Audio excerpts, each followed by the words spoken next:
This is class 8th English और आज हम स्टार्ट कर रहे हैं एक नया topic that is pronounce.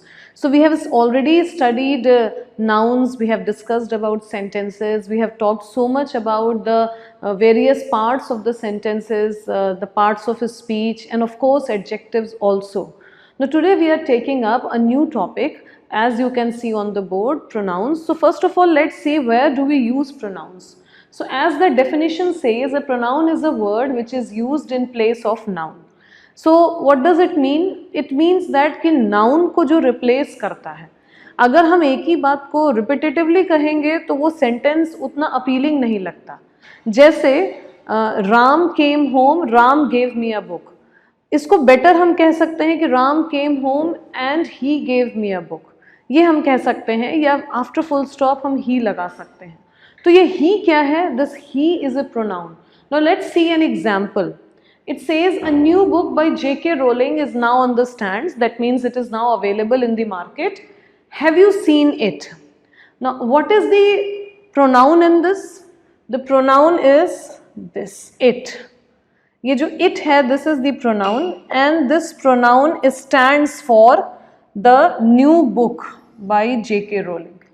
It stands for the new book by J.K. Rowling and it. That means we have avoided repetition. हमने repetition को avoid किया है by using it.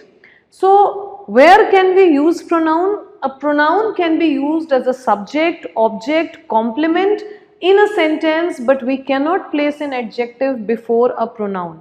जैसे हम ये नहीं कह सकते हैं कि good he, गुड बॉय तो कह सकते हैं लेकिन गुड ही नहीं कह सकते हैं. So that means we cannot place an adjective before a pronoun. Subject and object you already know. Now what is a complement? A complement is used to complete a sentence. We will be taking up this later on when we will start a transitive and intransitive verbs. Then we will talk about the complements also. One very important point is the last line on the board. A noun for which a pronoun is used is called its antecedent. That means जिस noun को replace करके pronoun को use किया गया है, that is called its antecedent. तो इस sentence में antecedent क्या हुआ? This entire thing that we have just now underlined. क्योंकि book by J.K. Rowling यही को, इसी चीज को replace करके it use किया गया है. So we know now what is a pronoun, we know where can we use a pronoun. It can be used as a subject, as an object or as a complement. इस sentence में it is used as an object. Have you seen it? So it is the object. Okay, subject के लिए कैसे हो सकता है? जैसे he gave me a gift. अगर इस sentence में देखा जाए तो he pronoun used as subject है और me pronoun used as object है. I am not taking up the complement part right now since we have not studied complement as of now.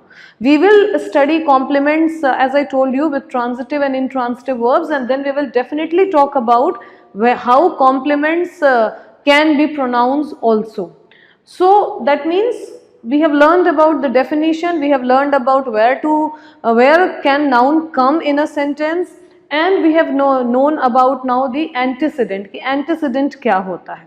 Now let's move on to the types of pronouns.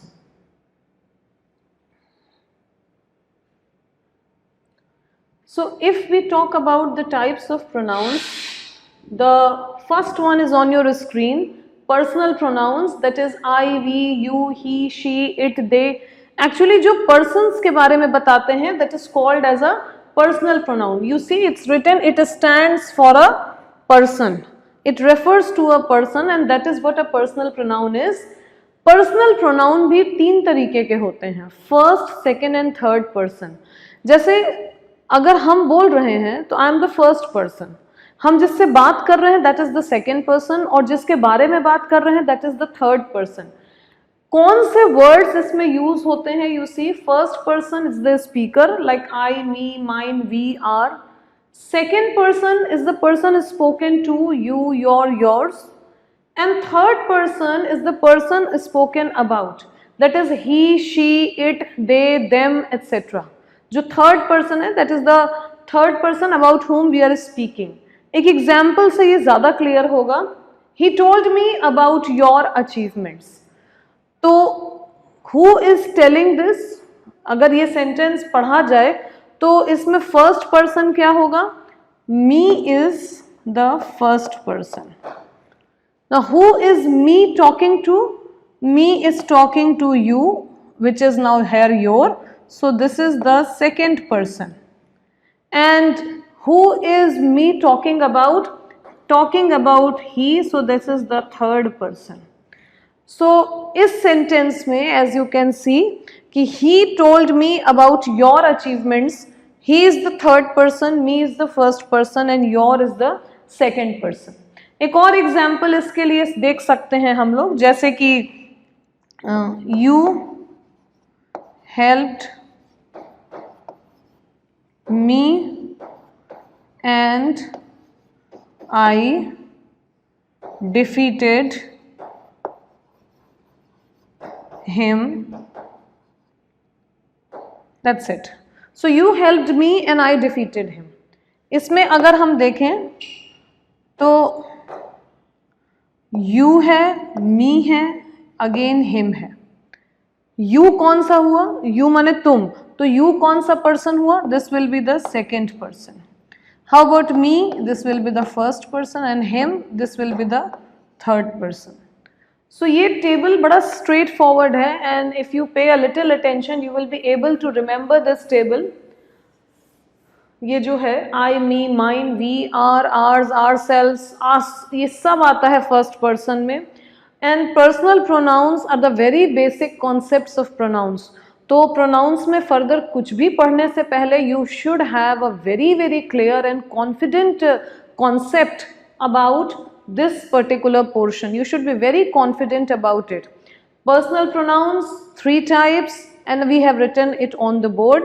So personal pronouns I hope is clear. Now next move to next kind of pronoun. Which one is the next? Let's see. So now the next one is possessive pronouns. As you can see on the board, possessive pronouns are used to express possession or some other relationship, means some kind of belonging or possession they suggest. See the example. First of all, there are 2 examples. Before we discuss this, let's take any general example. एक general सा example लेते हैं, जैसे this house is yours. इस sentence का मतलब क्या है? This house is yours means ये तुम्हारा घर है. ओके, सो इसमें possession क्या? तुम्हारा, ये possession शो कर रहा है. और कौन सा वर्ड है जो possession यहाँ पे शो कर रहा है? That word is yours. तो yours यहाँ पे क्या बन गया? It became possessive pronoun. अब यहाँ पे एक लाइन लिखी हुई है कि there is a difference between possessive adjective and possessive pronoun. Possessive adjectives, I hope you remember, हम पढ़ चुके हैं possessive adjectives के बारे में. Now क्या difference है? You see, possessive pronouns कौन से होते हैं? Mine, ours, yours, his, hers, theirs, ये सारे possessive pronouns होते हैं. Possessive pronouns जो होते हैं ये कहाँ पे यूज होते हैं, ये इस एग्जाम्पल से हमें क्लियर हो जाएगा. वहां पे लिखा है mine. Can you see this? Mine. और यहाँ इस सेंटेंस में भी mine यूज हुआ है, this. और adjectives जब हम पढ़ रहे थे तो हमने पढ़ा था my. अब दोनों सेंटेंसेस का मतलब सेम है, चाहे वो पहला सेंटेंस हो या दूसरा. These are my books, यानी ये बुक्स मेरी हैं, और यहाँ पे भी सेम मतलब है, थोड़ा बोलने में बस डिफरेंस है. इसका मतलब है ये मेरी बुक्स हैं और इस वाले का मतलब है ये बुक्स मेरी हैं. What is the difference? The difference here is that my is used before the books and जैसे कि adjective होता है जो कि यूज होता है before noun. Do you remember this? कि जो एडजेक्टिव होता है वो नाउन के पहले यूज होता है, जैसे कि यहाँ बुक्स के पहले माई यूज हुआ है. लेकिन जो प्रोनाउन होता है वो in place of noun use होता है. तो तो जैसे कि यहाँ पे माइन यूज हुआ है, यानी ये बुक्स मेरी हैं। तो पोजेसिव प्रोनाउंस वही काम करते हैं जो पोजेसिव एडजेक्टिव्स करते हैं, but possessive pronouns are used in place of nouns and possessive adjectives are used before nouns। ठीक, अब यहाँ पे एक बड़ा इंपॉर्टेंट पॉइंट लिखा है कि his को हम possessive adjective की तरह भी यूज कर सकते हैं और possessive pronoun की तरह भी यूज कर सकते हैं। कैसे? हम लिख सकते हैं जैसे